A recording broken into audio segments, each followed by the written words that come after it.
샬롬, 말씀 읽어주는 김기훈 목사입니다. 오늘도 기대하는 마음과 사모하는 마음을 가지고 하나님의 말씀 함께 읽겠습니다.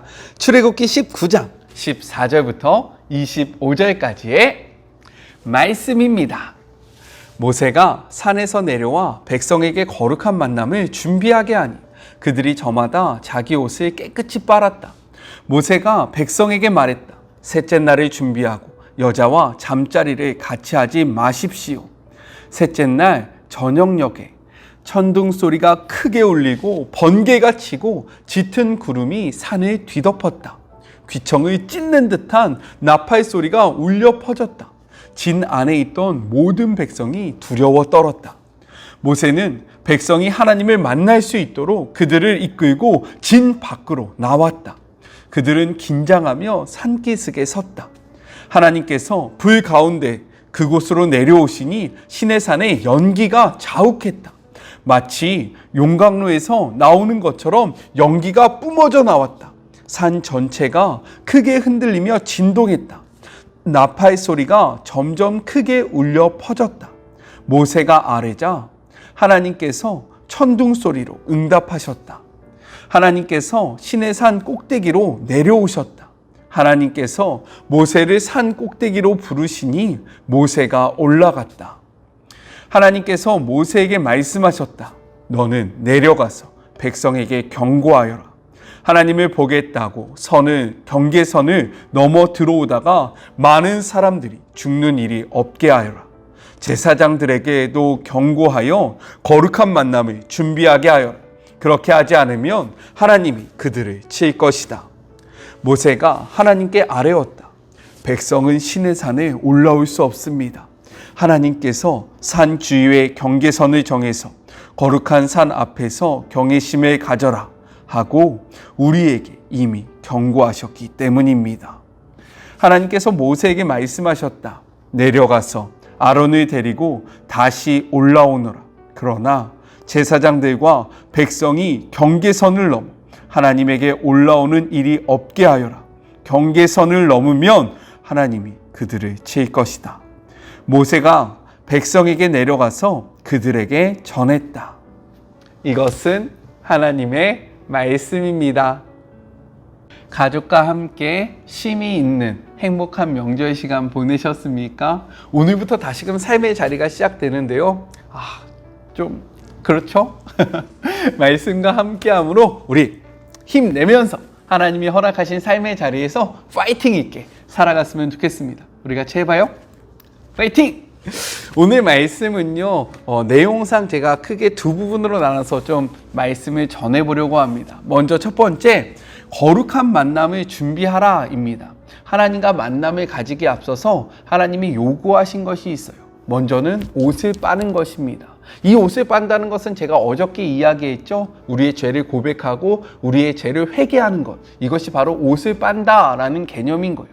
그렇다면 오늘 메시지 성경을 보면 여자와 잠자리를 같이 하지 말라라고 이야기했고요. 개역개정을 보면 여자를 가까이 하지 말라라고 이야기한 것은 어떠한 의미일까? 우리 같이 생각해 봤으면 좋겠습니다.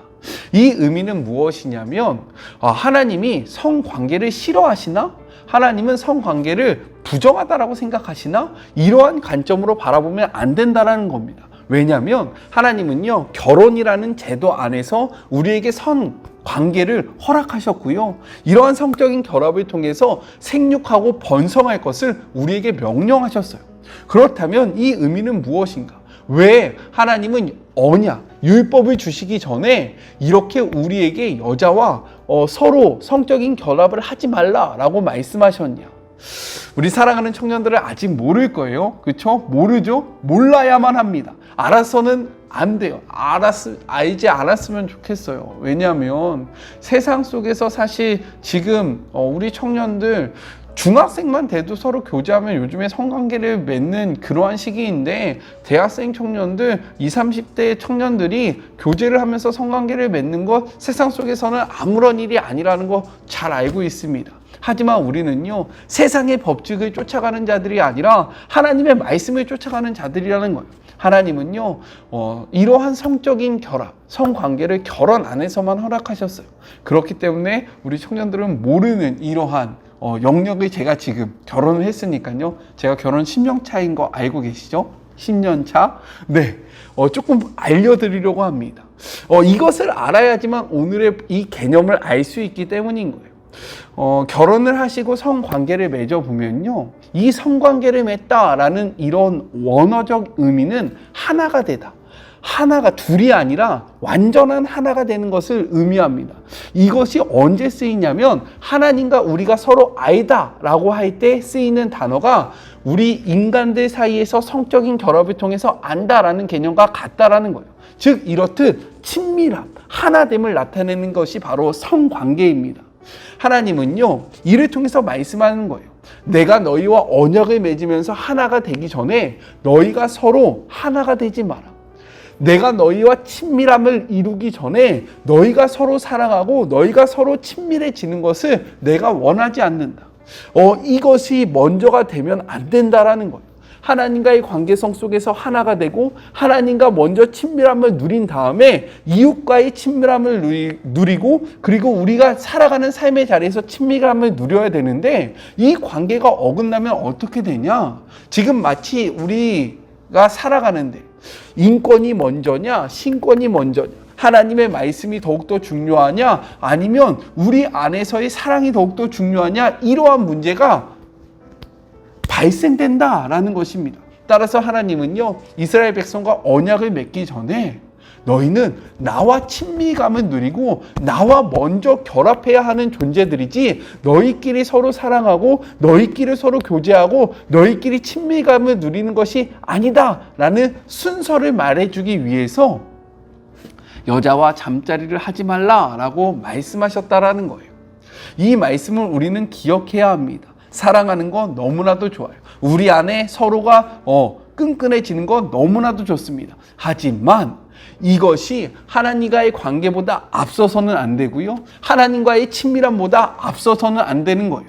하나님의 그러한 친밀감을 먼저 누린 다음에 이 친밀함을 가지고 삶의 자리로 나아가서 우리가 서로 사랑하고 교제하고 관계를 맺어야지 이 관계성을 다 맺고 나서 그 남은 자리에 하나님과의 관계성을 맺으면 안 된다는 것을 분명하게 보여주는 것이 바로 오늘의 본문입니다. 그래서요 성경은 하나님 사랑을 먼저 이야기하고 이웃 사랑을 이야기하고 있는 거예요. 이러한 개념을 바르게 이해하시는 복된 하루가 되셨으면 좋겠습니다.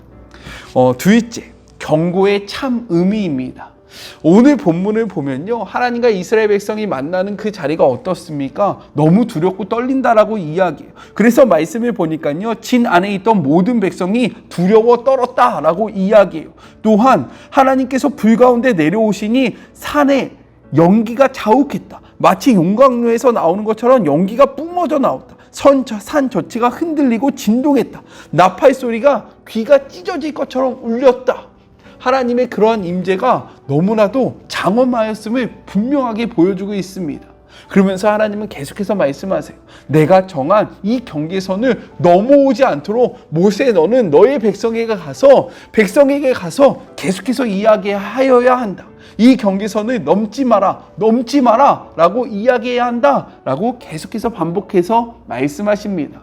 이러한 경고의 의미는 무엇이냐? 너가 이것을 넘는 것, 나에게 가까우는 것을 막기 위해서 그런 것이 아니라요. 하나님이 이렇게 이야기하시는 이유는 이 경계선을 넘음으로 그들이 죽을까봐 이들을 위해서, 이들이 죽지 않기 위해서, 이들이 시험에 들지 않기 위해서, 이들이 넘어지지 않기 위해서 끊임없이 이야기하시는 거예요. 너희들 이 경계선을 넘으면 나는 너희들을 심판할 수밖에 없어. 너희들이 나를 대면하면 나의 그러한 빛나는 영광 때문에 너희들은 죽을 수밖에 없어. 그러니 이 선을 결코 넘어서는 안 된다. 이 경고의 메시지는요 곧 우리를 향한 사랑이고요 하나님의 높으심을 드러내기보단 인간들이 그 선을 넘음으로 죽을까봐 염려하고 걱정하고 사랑의 근거의 경고였다라는 거예요. 이 경고를 우리는 분명히 알아야 합니다. 성경에 보면요 수많은 경고들이 있어요. 그런데 이 경고는요, 너 진짜 그거 하면 혼나? 너 진짜 그거 하면 내가 너 때릴 거야? 너 진짜 그거 하면 너 나한테 맞는다? 하나님이 우리를 때리기 위해서 이야기하시는 것이 아니라 때리지 않기 위해서, 멸망시키지 않기 위해서, 우리로 하여금 죄로 빠지지 않기 위해서 끊임없이 이야기하신다라는 것을 우리는 기억해야 한다라는 거예요. 그래서 성경은 이렇게 이야기합니다. 요한일서 4장 16절 전반부 말씀이에요. 하나님이 우리를 사랑하시는 사랑을 우리가 알고 믿었노니 하나님은 사랑이시라. 하나님은 진노하시는 분이 아니라, 하나님은 우리를 징계하시는 분이 아니라 하나님은 샬롬이시고요, 하나님은 사랑이시라는 거예요. 우리를 사랑하셔서 우리가 다칠까 봐 우리에게 경고하는 하나님이라는 것을 우리는 꼭 기억해야 합니다. 그리고 또 한 가지, 이 경계선을 지금 계속 이야기하잖아요. 맞아요. 하나님과 우리 사이에는요, 넘지 못할 경계선이 있었습니다. 그런데요, 지금은 아니라는 거예요. 왜요? 예수님이 십자가에 달려 돌아가심으로 이 경계선이 사라졌음을 성경이 이야기합니다. 그래서 히브리서는요, 이렇게 이야기하고 있어요. 히브리서 10장 19절의 말씀. 그러므로 형제들아, 우리가 예수의 피를 힘입어 성소에 들어갈 담력을 얻었다라고 이야기합니다.